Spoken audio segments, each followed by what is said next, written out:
What's going on, world? Welcome to the block. It's your girl, Red. Got my cousin in the building, Khari. Say what's up to the people. What's going on, man? All right. Like the energy. Always needed.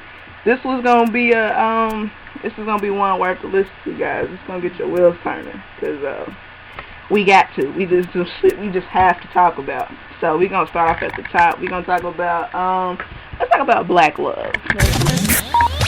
Is it, when I say black love, I mean, is it dead, or do you feel like it's even wanted anymore? Does it exist? Right. Does it even exist anymore? Yeah. Well, black love. Well, love in our community is really just all around gone. So this is true. You know what I mean? So it's hard. You have a lot of torn relationships, or people that got together and didn't even have a relationship. Right. I think more than love in our community, black people anyway, we more used to each other than love each other. So you get used to a person and just stay around them. We're tolerating one another. It ain't even so much as like love and like building anymore. It's like I've been talking to dude for like 2 years and or 7 years, 12 years. You know what I'm saying? People seem to put like time seems like it's more important than anything else when it comes to like relationships. That would more brag about how long they've been with somebody as opposed to like the love they have for a person or the growth that they've had with that person. They just be like, I've been with for 20 years. I was like, fuck it, we just gonna have kids, and, you know what I'm saying? You was tired of them, 19 years ago, because like year one it was all good and it was great because it was new, but then all that wore off and you was just like, ain't nobody else out here checking for me, so let me just, let me do this, and I guess this will be okay. But then I feel like that that kind of damages the structure of black love, because what you're doing in front of your kids, they will grow up to mimic. Emulate it, That's so real. Cause like if you see mommy tolerating daddy, or daddy doing whatever the fuck he want to do, then you gonna grow up not realizing that you gonna follow in your parents' footsteps and be doing the same thing. Your children are gonna be magnets for the same type of man or woman that you're a magnet for. Exactly. Yes, it's always gonna happen. No way around it. So that's why you have to set an example for, if you have kids, or even if you have like people, youth around you. You still have to set yourself up to where, I'm not saying, because no one's a saint and ain't nobody perfect or anything like that, but you just can't be out here on some bullshit and think that ain't nobody watching you and ain't nobody gonna pick up on the vibe and then start being like, well, I mean, they doing it and they seem to be doing okay with life, so let me let me do it. So that's how the cycle continues. It's like it's so many broken homes and broken relationships, whether, to be with the daughters with their fathers or the sons with their mothers, or, it could be both. For some people in this situation, they just feel like, people get out here and just have sex for the fun, the fun of it. Cheap thrill. You know what I'm saying?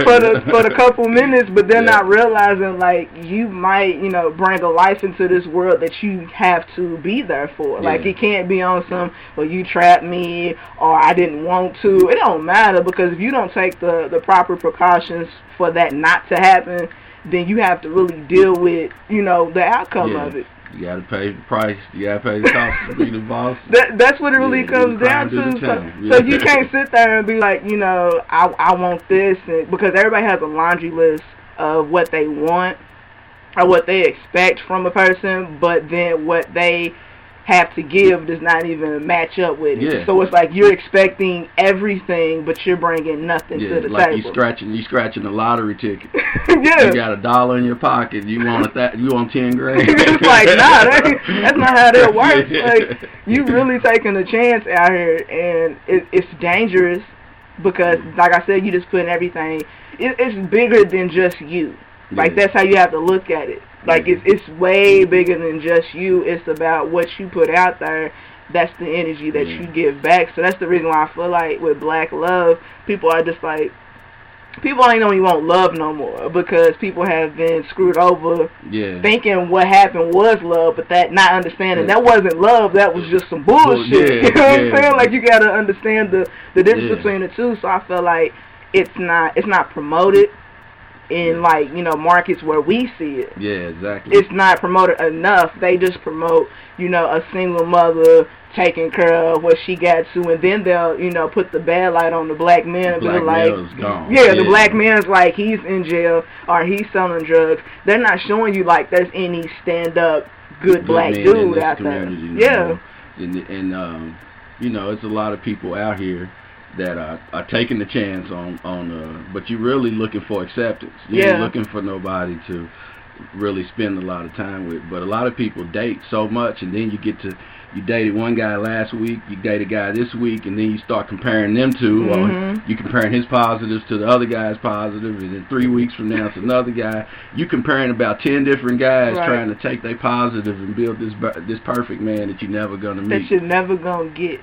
Like you, and for me to be like a single black woman out here, it's like I don't even date. You know what I'm saying? Because I've came across like so much bullshit that like I really don't even have the time nor the energy to even put in to be like, oh, let me find out what this person's like, and then just for this motherfucker to be like, no, I'm out, and then he just leave, and I'm like, I've sat here and I've like dedicated my energy, my time to you for a reason. It wasn't like on some bullshit. I ain't doing nothing. Let me just see what that. No, it's literally like it's getting to the point where it's like, are we dating or we're not dating? Are we building? Or are we bullshit? Like you need to tell me what we're doing so that way I know what to do with my time and my energy, because if you just gonna bullshit, I'm not even gonna put nothing into it, because I don't want that. Like it's just not what I'm into no more. It's like I'm trying to build something. If you ain't trying to, you know, really get down to it, then leave me alone. Don't, you know what I'm saying? Don't, you know, step in, temperature check and all that. Is it cool? No, don't do that. Just completely cut your losses with me. Let it go. And then go on and waste somebody else's time. But I'm tired of wasting my time when it comes to that. So I think, like I said, it's not promoted enough.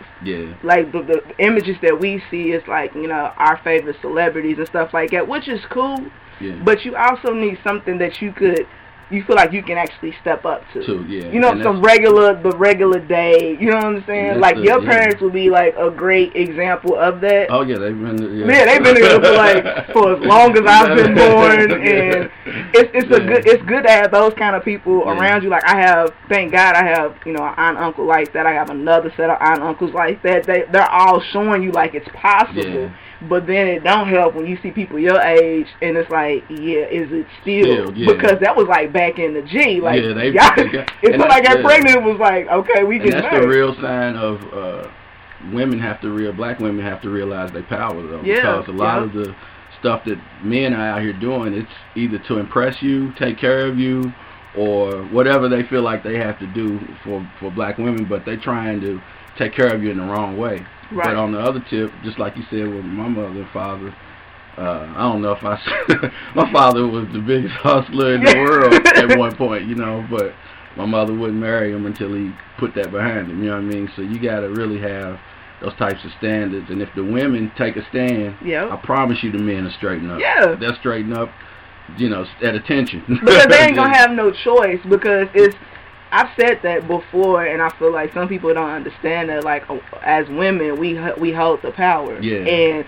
if you stop putting up with, you know, the bullshit or, you know, the half-ass stuff, like if you just stop and put your foot down, like, I'm absolutely not gonna do that. I'm not giving you anything. You can't get nothing from it. Like, you literally have to do that. And granted, don't get it twisted. It might get lonely at times, but shit.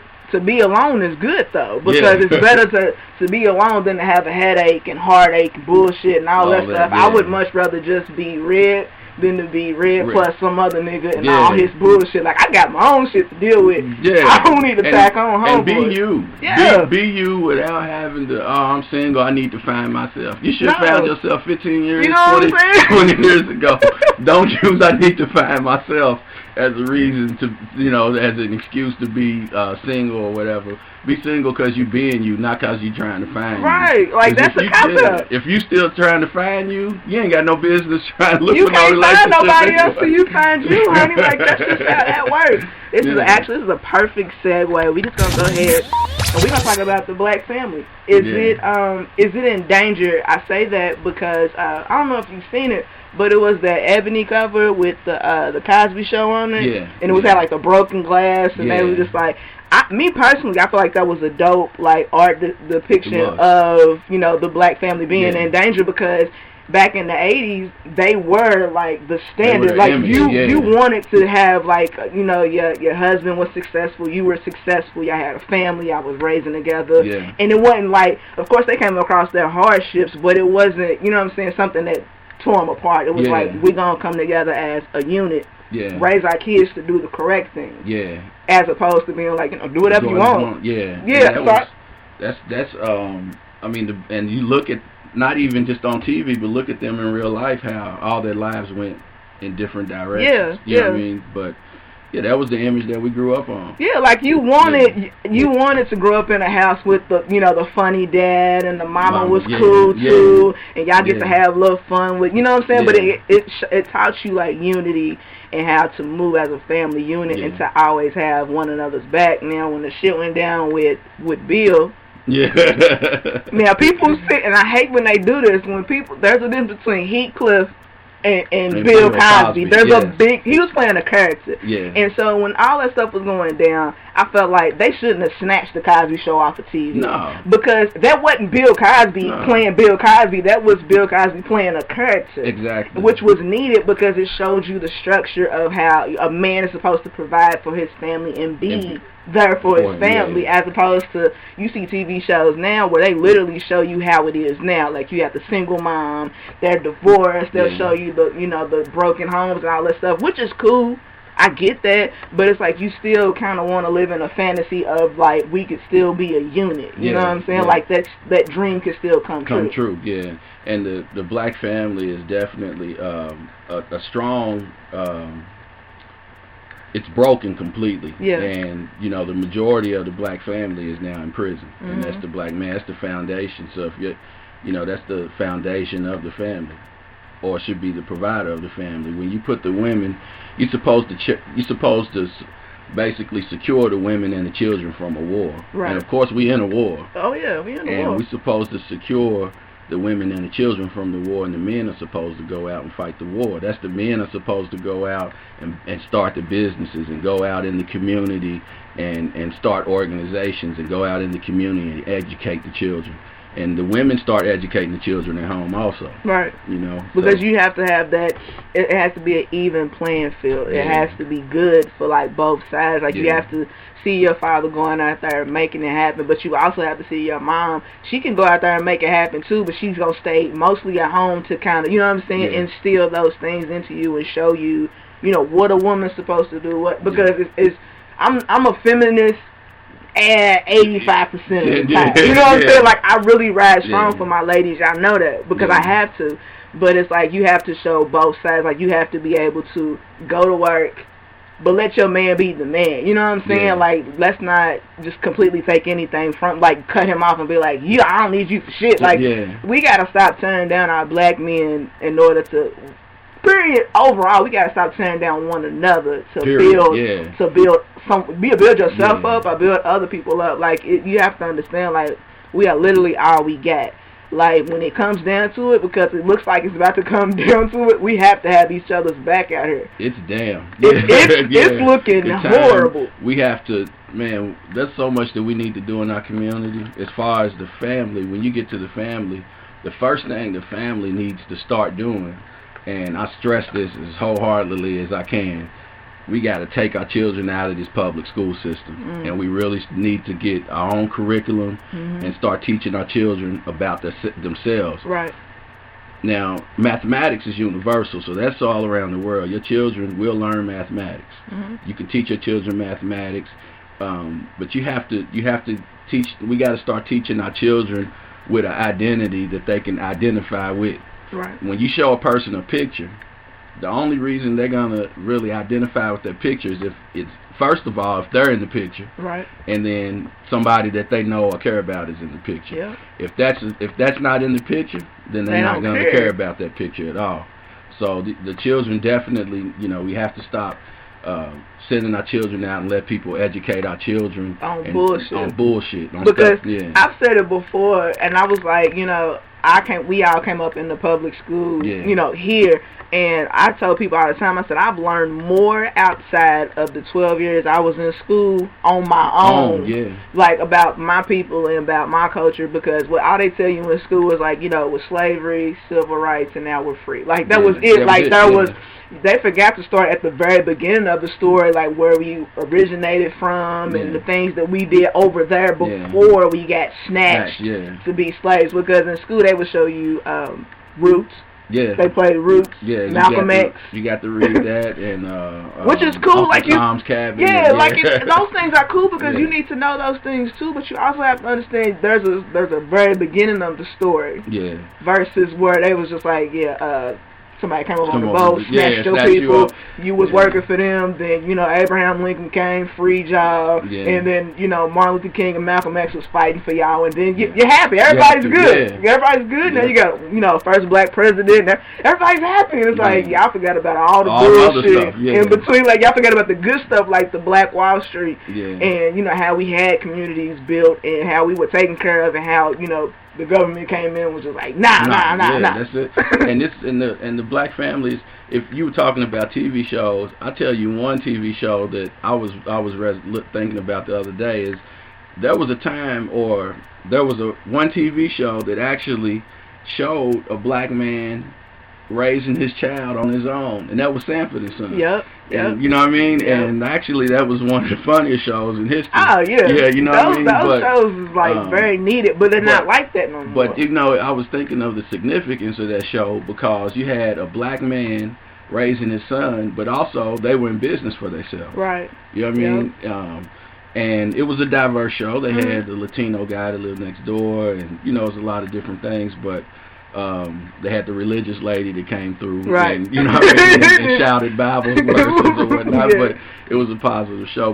But we don't have in our families anymore. Economics is very important, and our grandparents knew how to stretch a penny, stretch a dime, stretch a nickel, to put us in better situations that we now can't put ourselves in. Because everybody's trying to, we're in competition with one another. Again, we trying to keep up with the Joneses and everybody else, and not realizing, like, we putting money into, like, stupid shit. Not saying, like, don't get it twisted. I like to look good, be fly, all that stuff, but it's like, there's a limit to it. You know what I'm saying? Like, I don't believe in giving a billionaire money that ain't doing shit for the community. For nothing. I would rather, LeBrons are expensive, but look at what LeBron's actually doing outside of, you know what I'm saying, the court. Like, he's actually out here, you know, giving people scholarships and kids, and he's looking like he's actually doing something with his money, as opposed to Michael Jordan that ain't doing shit for the community, could give a shit about the community, but I'll keep releasing these shoes and different colors, different styles. Y'all fight over and get killed over it, and he don't even care nothing about it. And that's the fucked up part, because I need somebody to care about me. You know what I'm saying? Like, it's one thing for me to wear your shit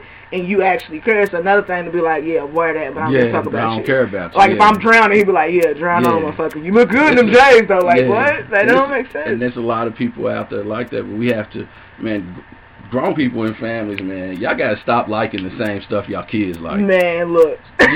Stop listening to the same music your kids listen, your children are listening to. Stop watching the same TV shows your children are watching.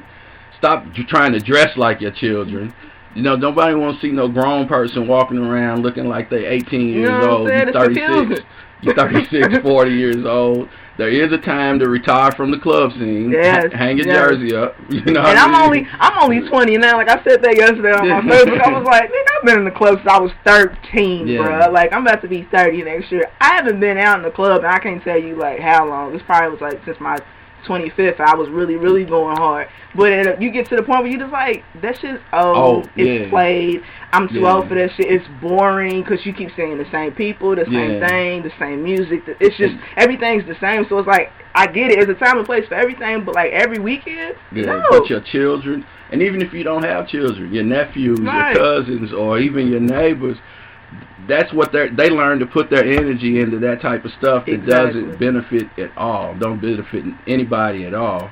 So they start putting energy. Really, I'm not saying that it's bad to go to the club. It's cool to unwind or do whatever you do to unwind every now and then. you know, you're a grown person. Right. But when you're putting the majority of your energy into television shows, clubbing, drinking, hanging out, your partner's always over at the house hanging out, playing cards, whatever it is, you know what I mean?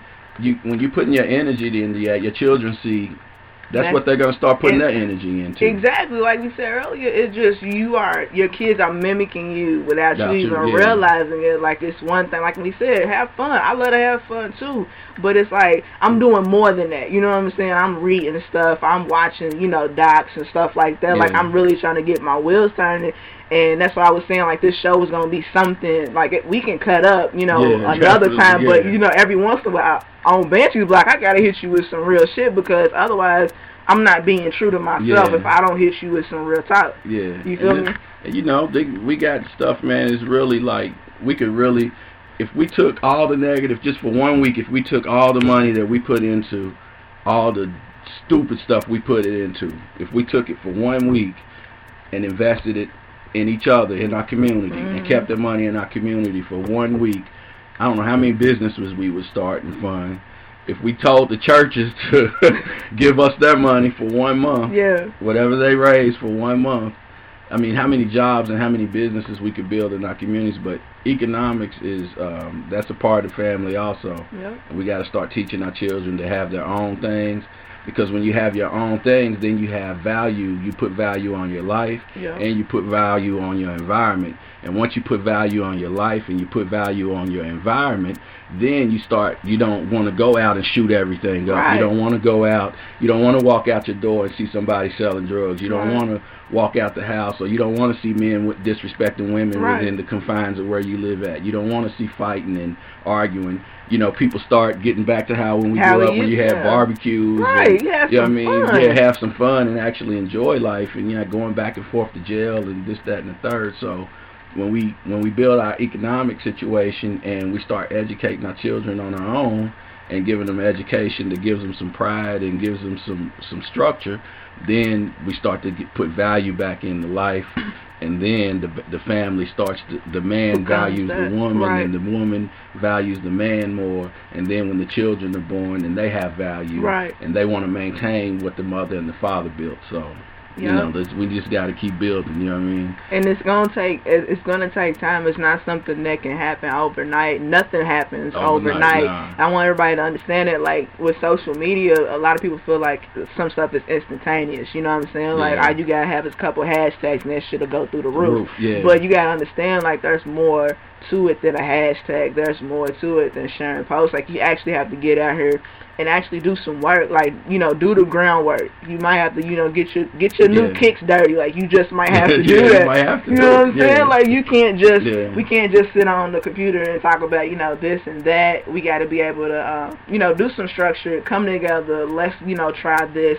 It's trial and error. Let's give this a shot. If this doesn't work, then let's, you know, try this. So that's what it comes down to. Like, overall, for the black family, it is in danger. It's damn near extinct. It's scary. It's heartbreaking, you know, heartbreaking and all those things. For me, it is, because it's like how we was growing up. You would see all these things, and you were like, damn, like, I want that. Only for you to get to the age where you can get it, and then, like, the bottom of the shit falls out. It's like, damn, well, I guess that's not going to be feasible. So now you just get to the point where it's like, you know, it would be nice. It's like a distant memory. You know what I'm saying? Let's go ahead and switch to this last one, because we ain't going to waste a whole lot of time on it. We got to talk about Donald Trump and the Muslims. Like, I hate Donald Trump. Don't get it twisted. Banshee's Block and nobody on Banshee's Block is supporters of Donald Trump running for president at all. Man. But he's been talking, like, some real stupid shit lately, as far as and the thing is, he's hitting, like, everybody. Like, it's not like, at first when he came in, it was like, Latinos, Mexicans, gotta get them the hell out of here. And we was like, come on, bro. Like, this ain't hurt nobody. Then he switched and was like, Muslims, get them out of here. Gotta go. Next, you know who's up next? Black people gotta go. Like, we up next. And that's exactly what's going to happen with him, you know.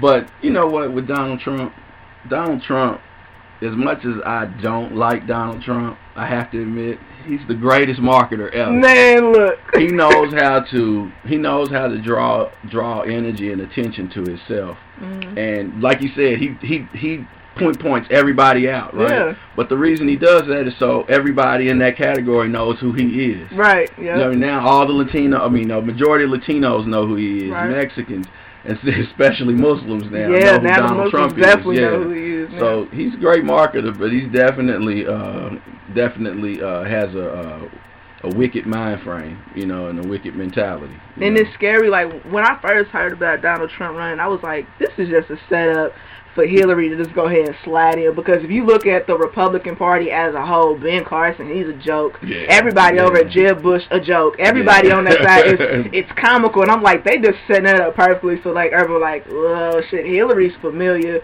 You know, Bill, she was with Bill. She did, you know, Secretary of State. She got a little, you know. Now, granted, like, for me personally, I would vote for Hillary before I vote for anybody on the Republican side. Yeah. Not saying that she has, like, the best interest at heart when it comes to, like, you know, Black Lives Matters, anything like that. But, I mean, the lesser two evils is looking like Hillary. Yeah. You know what I'm saying? Because Ben, granted, he's a black man, but he's a stupid-ass black man that don't make no damn sense. And then you got Donald Trump, where he's just like a fucking racist. He's just like, I hate everybody, put a wall up. And I'm like, put a wall up? Not understanding that the U.S., we are not an export. We have nothing to give to the world. Like, we get everything else from everybody else. When we didn't used to be like that, it used to be like we had stuff over here where it was like a, you know, exchange. You know what I'm saying? It was a lot of exchange, but you can't do it anymore. No. And the attack on Muslims, that's really like the easiest thing to do. Yeah. You know what I mean? He can attack Muslims because of what he does is follow the trend of the media. Mm-hmm. So if the media is attacking Muslims right now, then that's exactly what he's going to do. And because they're his commercial for whatever he's speaking, they're his commercial. I mean, we got some idiot guys that call themselves Muslims that are doing some foolish, you know what I mean, some foolish, stuff. Very wicked, evil stuff. You know what I mean? So we can't look past that, but we also have some of our Aryan or Caucasian friends, citizens in the United States that are doing some evil stuff too. But of course, been doing evil stuff. They classify the Muslims as terrorists, and they classify the white guys that cause trouble. They're trouble. They're troubled users. Black men do something, they're thugs. You know what I'm saying? Like, the media will like really try to get in your head and make you feel like it. And what's so sad and it's crazy is that people are actually paying into that shit, buying into that shit. They like really believe that if I see a Muslim, oh my God, he's gonna blow some shit up. Not thinking that if you know about, you know, religions and stuff like that, you know Muslims ain't about that stuff. That's almost saying the same thing with like Christians and, you know, the KKK. Ain't nobody saying, you know what I'm saying, when you see a Christian, they gonna burn a cross in your yard, they gonna hang a black man on the tree next. And it's like, you don't say that, but the media is pushing that the Muslims so bad in your face, like, I want you to hate them. And if you do your history, your research, you notice that they do that to anybody that's not Caucasian. Okay, and when I was in the streets, everybody I did dirt in the streets with was Christians. Yeah, so, you know what I'm saying? And I'm not knocking them. Right. My cousin's a Muslim. I'm a Christian. You see how we sit here and hold in the conversation? It's not a like who's wrong, who's right. It's about what works best for you. Like, if that's the one that you feel like that's good, it's about your walk with whoever you feel like you need to walk with, and that's what it comes down to. That's always been my take on religion. I'm not going to sit here and say what I do is better than what he does, because it's not, because what works for me don't necessarily work for him, and then vice versa. So it really just comes down to religion is a crapshoot. I say this about everything in life. It's a crapshoot. You roll the dice and hope that's the one that is going to get you to the promised land, the other side, whatever you want to call it. Islam is really a science. That's why you know what I mean. It's science, and you know you have to do mathematics and add and subtract things, and that's what life is. Life is really science. So Donald Trump, man, you know. I'm Muslim, and I'm less worried about Donald Trump than I am a lot of these knuckleheads running around my city. I'm gonna tell you that right now. Donald Trump, you know what I mean? He just really, he's a joke. He doesn't resonate on my radar, really. Yeah, he's a joke, and it's a little spooky, anything like that. We about to wrap it up, though. You got anything you want to say to the people? Last mark. Man, I just want to say, long live Donnie McFly, man. That's really the only thing that's on my heart right now. So I say that. If you know anything about the murder of Donnie McFly and the shooting of Father Ja, in Louisville, Kentucky on June 8th, please, call me. You ain't got to call the police. I'm serious. Yeah. You know what I mean? Put the word out there. Put it in the streets and let whoever's name circulate to the right places so that, that my brothers can have justice. That's all I really would like to say. And I want to say thank you to my cousin, of course, Redhead Banshee, of course, for opening this forum, for everybody, for people to be able to speak their mind. And that's it. All right, y'all. Y'all be blessed. Have a good one. We out.